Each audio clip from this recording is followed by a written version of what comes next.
su Biblia.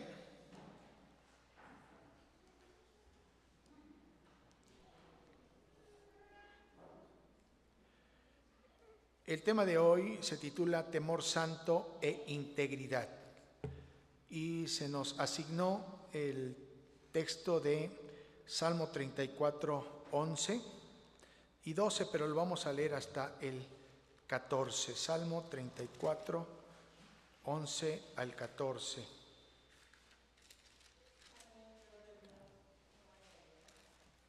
Cuando lo tenga, hermano, se da gloria a Dios, se pone de pie y de esta manera sabremos que usted ya lo tiene y podemos empezar nuestra lectura. Gloria a Dios. Dice así la palabra de Dios: Venid, hijos, oídme, el temor de Jehová os enseñaré. ¿Quién es el hombre que desea vida, que desea muchos días para ver el bien?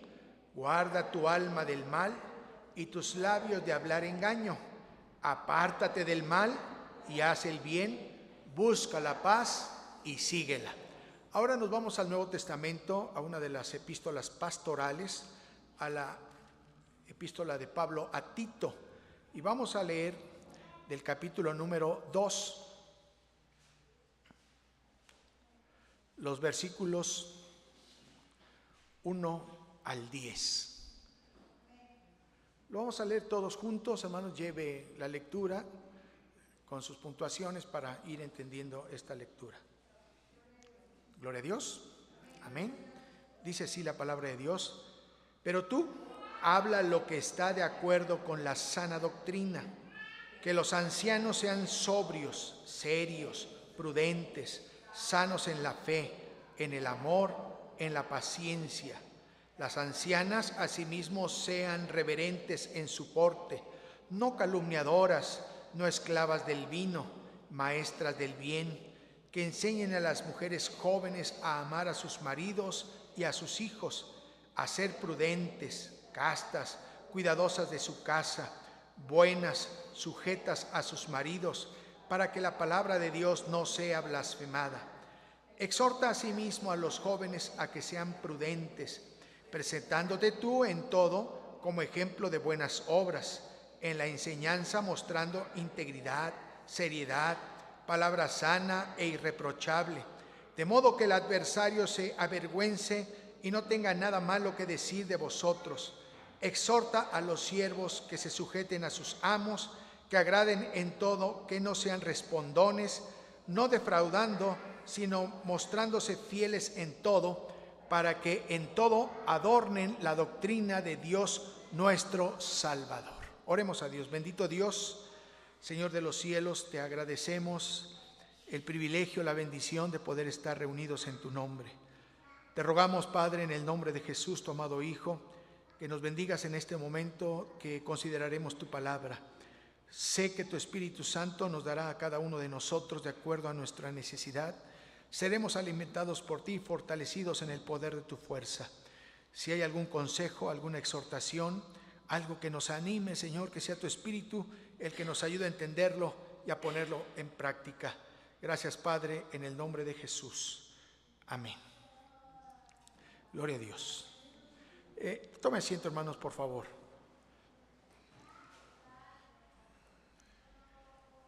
El tema, como les decía, nos habla acerca de dos cosas: temor santo e integridad. Y la lectura que se nos asignaron, pues tienen muchísimo material para tratar. Nos llevaríamos muchísimos temas y horas para tratar cada característica que Pablo le está diciendo a Tito que deben tener estos miembros de la iglesia. Pero vamos a ir tomando algunos datos interesantes e importantes. Temor es la profunda reverencia que sentimos nosotros hacia Dios, pero producida esa reverencia, ese respeto hacia Dios, producida por el amor que Dios nos ha mostrado a nosotros. Entonces, la causa es el amor de Dios y el efecto es el temor reverente que nosotros tenemos hacia Él. No podemos respetar, no podemos tener ese temor a Dios si su amor no se ha manifestado en nuestras vidas. En pocas palabras, si el Espíritu Santo no nos ha tocado y regenerado, no habrá ese temor de Dios. Por eso, de manera consecuente, se nos dice que aquel que ya es hijo de Dios debe de manera natural dar los frutos dignos de arrepentimiento. Y dentro de esos frutos, pues está ese temor, esa reverencia a nuestro Dios. Y la integridad es una vida en concordancia con nuestro estado de conciencia. ¿Qué quiere decir esto? ¿Qué digo? ¿Quién soy yo? ¿O qué digo? ¿Qué soy yo? ¿O qué pienso? ¿O cuáles son mis principios? Y debo vivir en concordancia con esos principios, con eso que yo digo que soy. Digo que soy cristiano, mi vida debe estar en concordancia con esto. Y entonces, cuando es así, estoy en integridad. Cuando yo obro con apego a los principios personales que tengo, esto es, a los principios que he aprendido en la palabra de Dios. Por eso, estas dos lecturas que nos hablan acerca de apartarnos del mal, de hacer el bien, y todas estas recomendaciones que Pablo enumera a Tito para que las ponga en práctica en la iglesia de Creta. Tito, a él es dirigida esta carta, esta epístola. Tito no es conocido en el libro de los Hechos. Si ustedes leen del capítulo 1 al capítulo 28, no se menciona a Tito. Pero en el capítulo 2 de Gálatas, versículo 1, nos dice que Tito acompañó a Pablo a Jerusalén cuando fueron aquello que se conoce como el concilio de Jerusalén, Hechos 15. En Hechos 15 no se menciona a Tito, pero Gálatas 2:1, Pablo escribiendo, nos dice: después, pasados 14 años, subí otra vez a Jerusalén con Bernabé, llevando también conmigo a Tito. Tito era gentil, era griego, y en algún momento se quiso obligar a que fuera circuncidado. Pablo también nos escribe en Gálatas 2:3, dice: mas ni aun Tito, que estaba conmigo, con todo y ser griego, fue obligado a circuncidarse. Entonces ya tenemos dos datos importantes. Tito era gentil, era griego, convertido al cristianismo seguramente en algunas de las primeras predicaciones de Pablo, ya que se fue con Pablo en esa segunda visita a Jerusalén, a lo que conocemos como el Concilio de Jerusalén, para estar allá con los hermanos. Tito se distinguió por ser un fiel compañero de Pablo, y por esa fidelidad que tenía Tito, Pablo le confió en diferentes ocasiones misiones muy difíciles. Por ejemplo, él llevó las cartas a la iglesia de Corinto, fue y regresó y traía las noticias de Corinto. Ustedes recordarán que la iglesia de Corinto era una iglesia muy difícil, con muchos problemas, que se decía espiritual, pero tenía manifestaciones por demás carnales, por demás de desorden. Ahí fue enviado Tito, y esas encomiendas que Pablo le daba a Tito exigían, fíjense bien, inteligencia y un celo por la obra de Dios.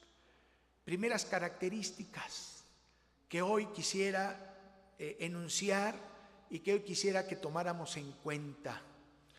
Cada uno de nosotros hemos sido llamados para una comisión, y no por Pablo. Dios nos ha llamado a servirle y nos ha dado algún ministerio. No hay ministerios grandes ni chiquitos, más importantes o menos importantes. Todo trabajo en el Señor, hermanos, todo trabajo en el Señor, dice Pablo a los tesalonicenses, no es en vano. Por lo tanto, hermanos, debemos tener sabiduría, inteligencia en Dios, pero sobre todo un celo por la obra de Dios. ¿Qué quiere decir esto, celo por la obra de Dios? Hermanos, el que nuestra vida, hermanos, la consagremos, la dediquemos para el trabajo en la obra de nuestro Dios. Quisiera leerles algunas palabras que dice Pablo acerca de Timoteo y que está precisamente en la carta a los Corintios. Pero esto hemos sido consolados en vuestra consolación, pero mucho más nos gozamos por el gozo de Tito, que haya sido confortado su espíritu por todos vosotros. Pues si de algo me he gloriado con él respecto de vosotros, no he sido avergonzado, sino que así como en todo os hemos hablado con verdad, también nuestro gloriarnos con Tito resultó verdad. Y su cariño para con vosotros es aún más abundante cuando se acuerda de la obediencia de todos vosotros, de cómo lo recibisteis con temor y temblor. Me gozo de que en todo tengo confianza en vosotros. Y más adelante dice, en cuanto a Tito, es mi compañero y colaborador para con vosotros. En cuanto a nuestros hermanos, son mensajeros de la iglesia y gloria de Cristo. ¿Se imaginan que cuando lleguemos a la presencia de Dios, no Pablo, sino nuestro Dios nos diga, la iglesia donde tú estuviste, los que vienen de otras congregaciones, pero ahora están aquí, la iglesia del Divino Redentor, los hermanos se gozaban contigo, porque tú eras un hermano, una hermana fiel, celosa de la palabra, que exhortaba, que animaba. Y el Señor nos dirá, dice, son mensajeros de la iglesia y gloria de Cristo. Que cada uno de nosotros, hermanos, no por vanagloria, sino que el Señor nos diga, ustedes son la gloria mía, la gloria de Dios, la gloria del Altísimo. ¿Y eso de qué depende? De nuestro temor, de nuestra reverencia hacia Dios. Que no nos cuidemos de que nos vea o no nos vea el pastor o el hermano o la hermana. Hay un Dios que nos ve y vivamos en concordancia con lo que decimos ser hijos de Dios. Vivamos en integridad. Le dejó a Tito la dirección de la iglesia en Creta. La última mención que se hace de este joven al principio está en 2 Timoteo 4:10.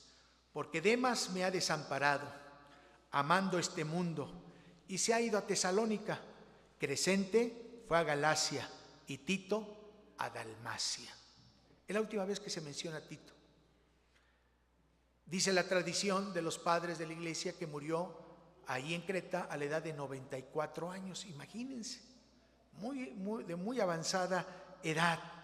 Y a pesar de que hacen falta muchos datos históricos para determinar en dónde estaba Pablo cuando escribió esta carta y cuándo la escribió, ahí en Tito 3:12 nos dice que está esperando a Tito que vaya a Nicópolis.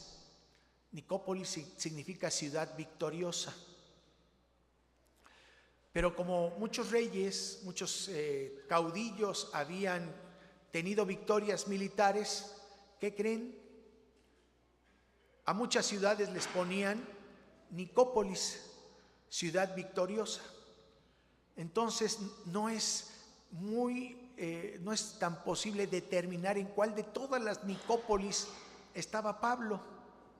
Lo que sí es importante es que ahí estaba y estaba esperando a Tito.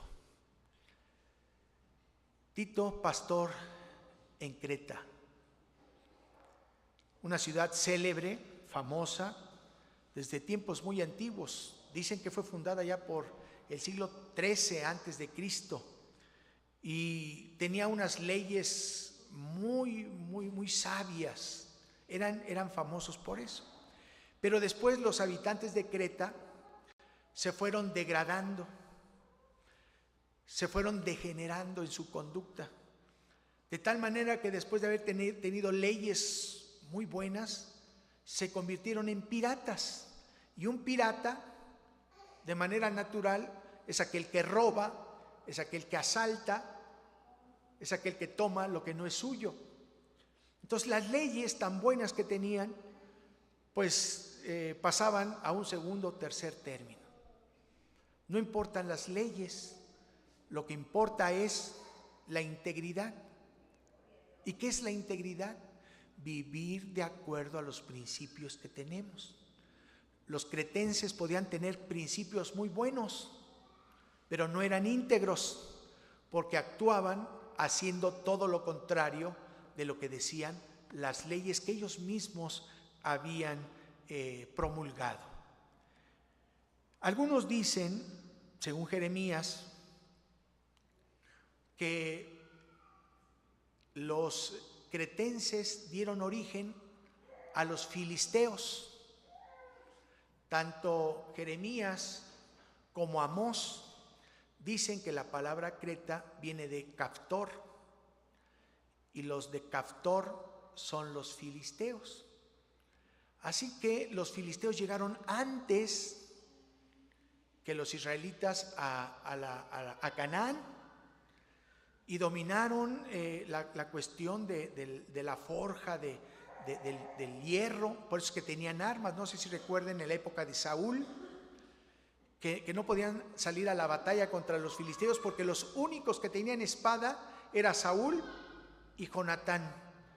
Todos los demás no tenían herramientas de fierro, tenían que ir con los filisteos para que les hicieran sus asadones y todas las herramientas de labranza. Dicen que los filisteos eran muy altos, guerreros. Pues de ahí vienen los gigantes, ¿no? Goliat y sus otros 4 hermanos.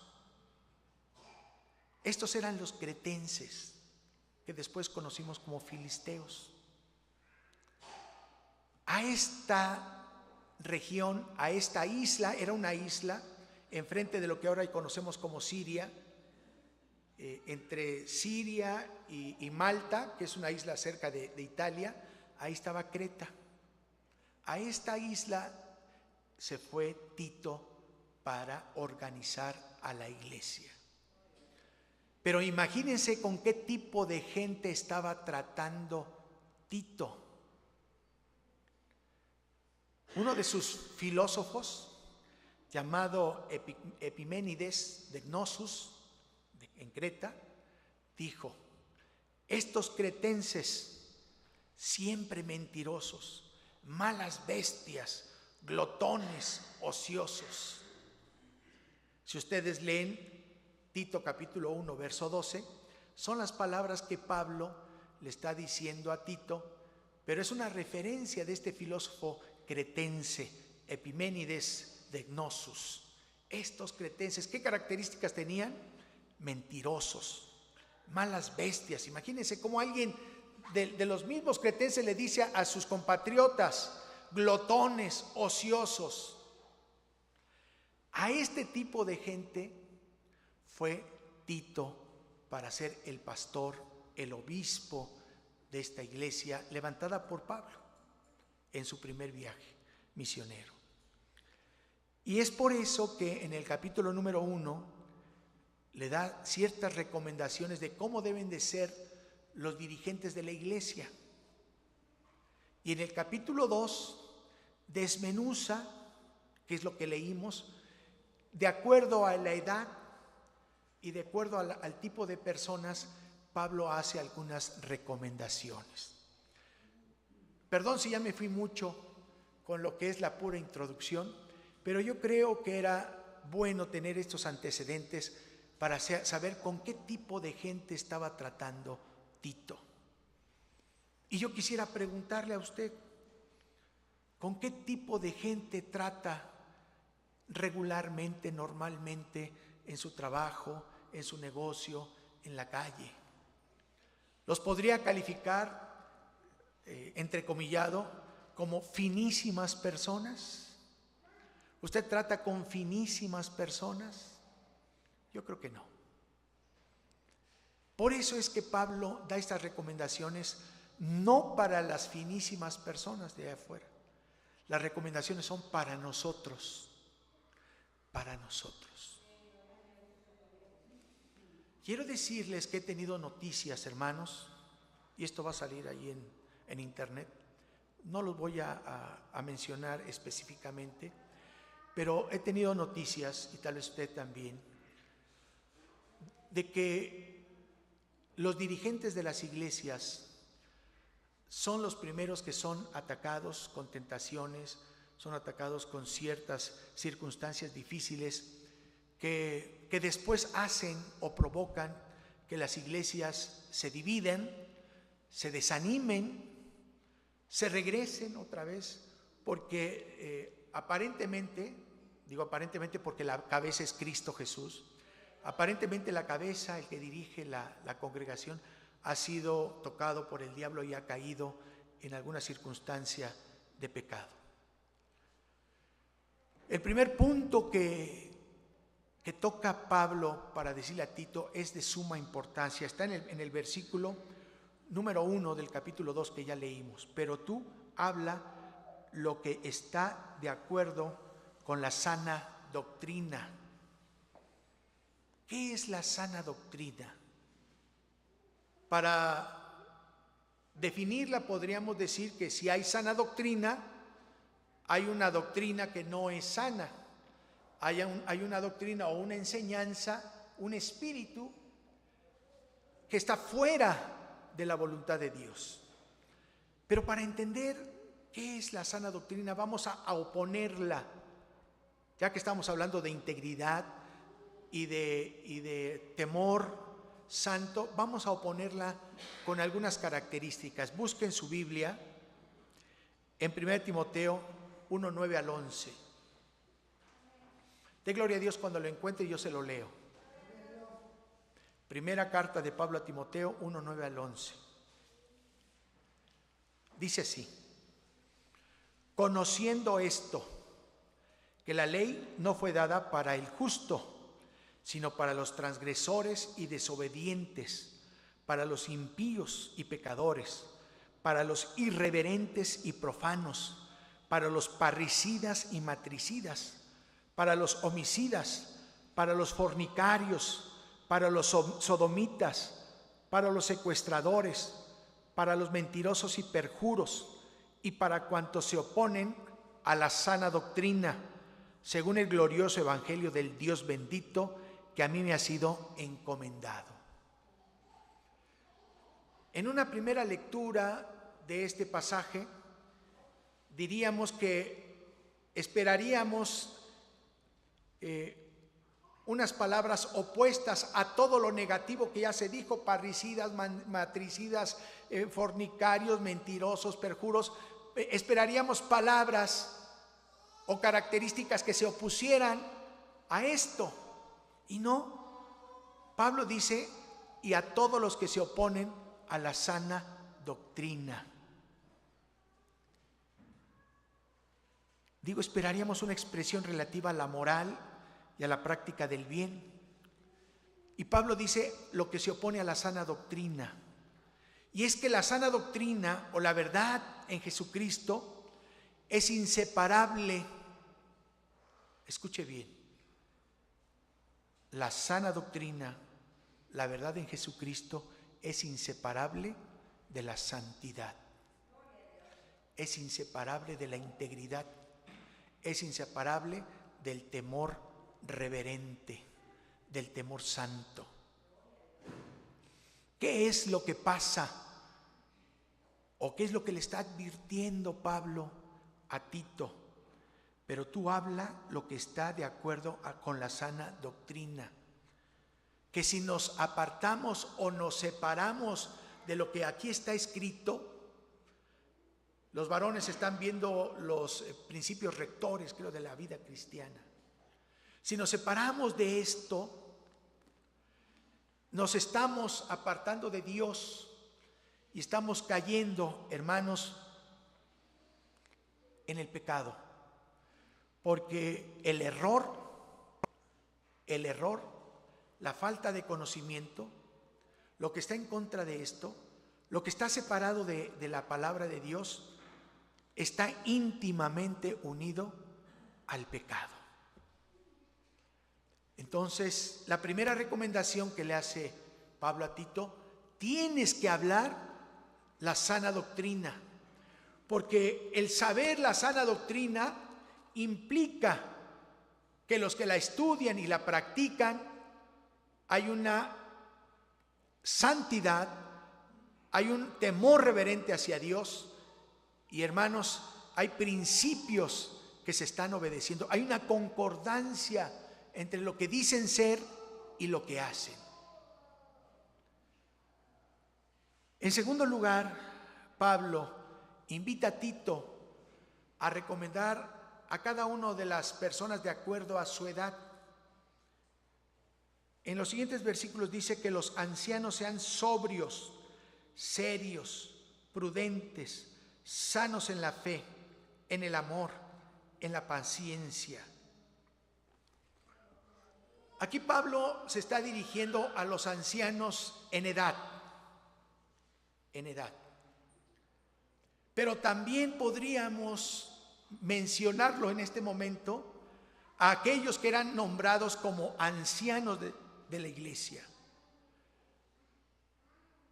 Anciano y episcopos o obispos o presbíteros son aquellos que cumplían la función de supervisar, lo que significa obispo, supervisar a la congregación local, a la iglesia local.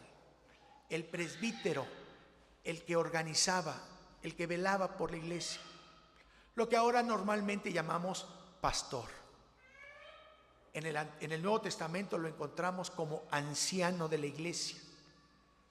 En Apocalipsis encontramos a 24 ancianos que se quitan sus coronas de oro y la presentan ante el Cordero de Dios, y que alaban al Señor y adoran al Señor día y noche. Los ancianos, los que dirigen las iglesias, los que están al frente, los que toman este lugar, hermanos, deben tener estas características: sobrios, serios, prudentes, sanos en la fe, en el amor y en la paciencia. Decía yo que si nos pusiéramos a desmenuzar cada característica, pues nos llevaría muchísimo tiempo. Solamente quiero decirles 3 que aquí menciona de los ancianos, tanto de los dirigentes de cualquier nivel, como de aquellos que hemos alcanzado cierta edad. Ya me dieron mi tarjeta del INAPAM, ya puedo pagar al 50% algunos servicios. 3 cosas que también las menciona 1 Corintios 13:13. Dice fe, amor y paciencia. En 1 Corintios 13:13 dice fe, amor o fe, esperanza y amor. Aquí Pablo sustituye la esperanza por paciencia, porque aquellos que estamos en esta edad, ya de una edad avanzada, debemos tener fe, amor, pero sobre todo paciencia. La paciencia debe caracterizarnos a cada uno de nosotros. Tal vez usted haya escuchado esta palabra cascarrabias. ¿Sí lo ha escuchado? Y se refiere a aquellos que son de edad avanzada, pero que son muy enojones.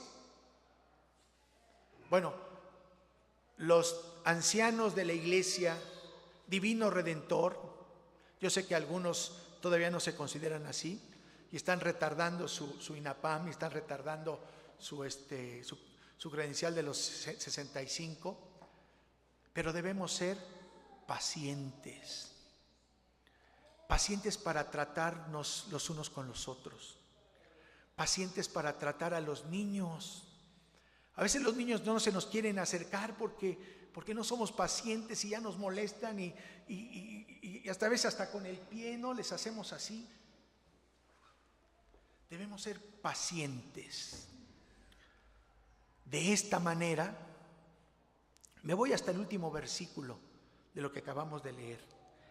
De esta manera, dice, en todo adornen la doctrina de Dios nuestro Salvador. Y después menciona a las ancianas. A las ancianas dice, asimismo sean reverentes en su porte, no calumniadoras, no esclavas del vino, maestras del bien, que enseñen a las mujeres jóvenes a amar a sus maridos y a sus hijos, a ser prudentes, castas, cuidadosas de su casa, buenas, sujetas a sus maridos, para que la palabra de Dios no sea blasfemada. Bueno, estos dos versículos yo creo que nos llevarían todo un congreso de familia, nos llevarían estos dos versículos. Solamente quiero hacer énfasis cuando dice que sean reverentes en su porte. ¿Qué es eso del porte? Es lo concerniente al atavío, a cómo nos vemos o cómo se ven las ancianas, a su buena conducta. El porte es una postura. Ahí en el diccionario menciona a los y a las que son modelos. Deben tener cierta postura, ese porte. Deben cuidarlo. Las ancianas de la iglesia deben cuidar su conducta, porque no solamente deben ser ejemplo para las mujeres jóvenes, como dice Pablo, sino que además, de manera dinámica, deben acercarse a ellas para aconsejarlas, para dirigirlas, para guiarlas. No lo había yo pensado, ahorita no existe, es una palabra que no se debemos usar. Ahora, en este momento, pensé preguntar a ver de las hermanas jóvenes, ¿qué anciana de la iglesia? No levanten la mano para no evidenciar, pero ¿qué anciana de la iglesia se acercó con ustedes para recomendarles, para enseñarles a amar a sus maridos, a sus hijos, a ser prudentes, castas, cuidadosas de su casa, buenas, sujetas? ¿Alguien se ha acercado a ustedes para recomendarles todo esto? Bueno, hermanas, ahora se les llama de la tercera edad, de la edad de oro, como quieran llamarles. Necesita usted acercarse con las jóvenes y decirle, este es el porte que deben ustedes tener, jóvenes. Esta es la conducta que deben de llevar. Podemos ser muy diferentes en nuestra cuestión cultural, de enseñanza, de antecedentes familiares, ¿sí?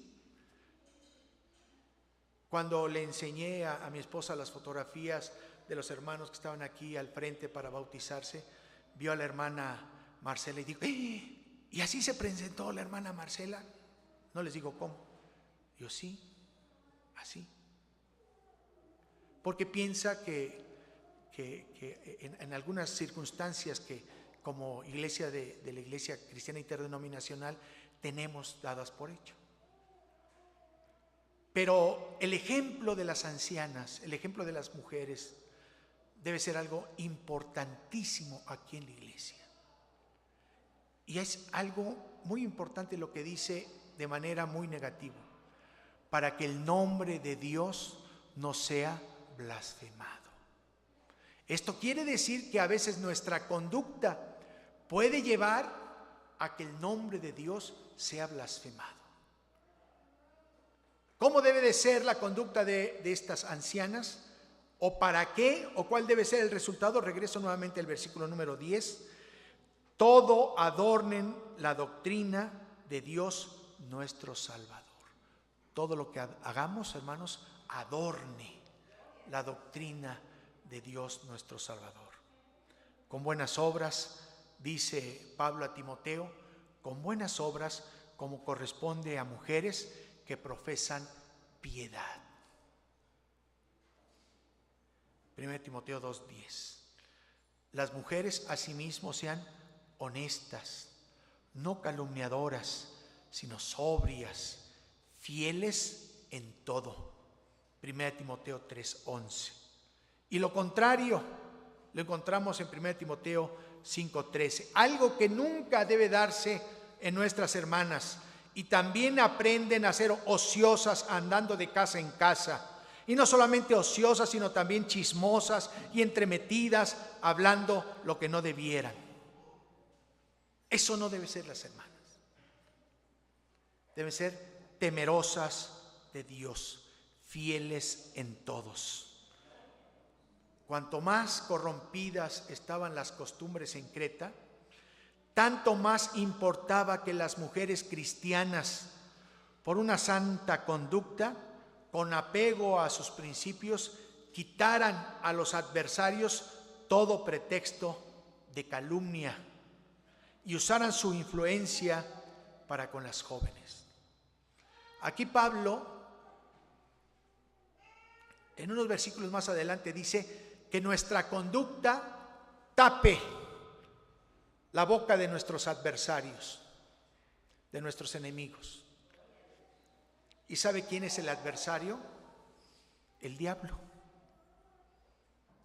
Y aquellos que son hijos del diablo. ¿Y cómo debemos tapar la boca de ellos? Con integridad, con respeto, con nuestro porte, con nuestra conducta. Hermanos, habrá quien calumnie, habrá quien diga mentiras de nosotros. El Señor lo dice en Mateo 5, que somos bienaventurados cuando por la causa de Él somos vituperados y calumniados, porque así calumniaron a los profetas que fueron antes de nosotros. Pero que sea eso, hermanos, mentiras, calumnias. Nosotros debemos guardar, hermanos, nuestra integridad. ¿Por qué? Porque en contra de la corrupción de nuestra sociedad, hermanos, es importante que los ancianos, que las ancianas, que los jóvenes, que todos nosotros, hermanos, presentemos una santa conducta con apego a los principios de Dios, para quitar a los adversarios todo pretexto de calumnia. Jóvenes, dice, exhorta a los jóvenes a que sean prudentes, presentándote tú en todo como ejemplo de buenas obras, en la enseñanza, mostrando integridad, seriedad, palabra sana e irreprochable, de modo que el adversario se avergüence y no tenga nada malo que decir de vosotros. Eso es lo que tienen que hacer nuestros jóvenes. Hay muchas virtudes de las que acabo de leer, pero la virtud decisiva para los jóvenes y señoritas, para su edad y para su carácter, es la templanza, el dominio propio. ¿Qué es eso de templanza? ¿Qué es eso de dominio propio? Una vida bajo la disciplina del Espíritu Santo. Una vida de dominio de sus emociones y de sus pasiones. Sabemos que los jóvenes, que las señoritas, y más por la situación de información que ahora tenemos, a través de muchos canales de información, hermanos, se despiertan en nosotros, o en los jóvenes en este caso, las emociones y las pasiones. Pero deben restringir su vida a la disciplina del Espíritu Santo. Esto es, a la templanza y el dominio propio. Estas palabras parecieran un poquito utópicas, porque seguramente, hermanos, saliendo al acabar el culto, si les preguntamos a los papás, les pido que les pregunten a los jóvenes, si les preguntamos a los jóvenes cuál es esta característica para ellos, no se van a acordar de templanza y de dominio propio, y menos se van a acordar de una vida disciplinada por el Espíritu Santo. Pregúntenles al salir, verán a ver si se acuerdan. Pero es importantísimo, hermanos jóvenes, hermanas señoritas, es de suma importancia, porque va de por medio su salvación, porque va de por medio, hermanos, el testimonio de que ustedes son hijos de Dios. Y repito lo que se le dijo a los ancianos, para que la palabra de Dios no sea vituperada. ¿Para qué debemos hacer todo esto? Versículo 10. Para que en todo adornen la doctrina de Dios nuestro Salvador. Joven, cuando vayas a hacer algo, y si tienes la oportunidad de pensarlo un segundo, porque a veces lo hacemos todo emocionalmente, todo al momento, estamos acostumbrados a hacerlo todo instantáneamente.